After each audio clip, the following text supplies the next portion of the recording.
வீரா சூரா வீரா சூரா வீரா சூரா வீரா சூரா.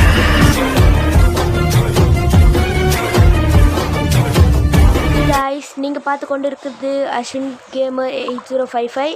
நீங்கள் வந்து நம்ம கேம் இன்ஸ்டால் பண்ணாமல் எப்படி கேம் விளையாட போகிறோன்னு தான் பார்க்க போகிறோம். நீங்கள் போக்கி சர்ச் பண்ணிங்கன்னா கூகுளில் உங்களுக்கு ஃபஸ்ட்டில் ஒரு லிங்க் இருக்கும். அந்த லிங்க்கை நீங்கள் கிளிக் பண்ணிங்கனாலே போதும். ஸோ நான் ஒரு கேம் விளாடுவேன். அந்த கேம் ஸ்டார்டிங்கில் நீங்கள் சவுண்டை கம்பெனி வச்சுக்கோங்க. ஏன்னா இந்த வாய்ஸ் டப்பிங் கொடுக்கும் போதே நான் எவ்வளோ பயந்துட்டேன். அவ்வளோ சவுண்டுங்க. சரி, அப்படி என்னடா கேம் விளாண்டு பார்த்தீங்கன்னா சப்வே சர்ஃபேஸ் தாங்க எனக்கு அதிர விட்டுருச்சு. இன்னொன்று பார்த்தீங்கன்னா கேம் ஸ்டார்டிங்கில் கத்த ஆரம்பிச்சிட்டான். சரி கைஸ், நான் கொஞ்ச நேரத்துக்கு கம்முன்னு இருக்கலான் இருக்கேன். நீங்கள் வாலிப் சொன்ன கம்பெனி வச்சுருந்தீங்கன்னா ரொம்ப நன்றி, ரொம்ப நன்றி. இருந்தீங்கன்னா உங்கள் காதி கிரிகிறது.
கேமோட ரிசல்ட் எப்படி இருந்துச்சு? நான் கொஞ்ச நேரம் கம்முன்னு இருந்திருப்பேன். நீங்கள் சவுண்டை கம்பெனி வச்சுருந்தீங்கன்னா உங்களுக்கு தெரிஞ்சிருக்கும். சரி, பாய் கைஸ்.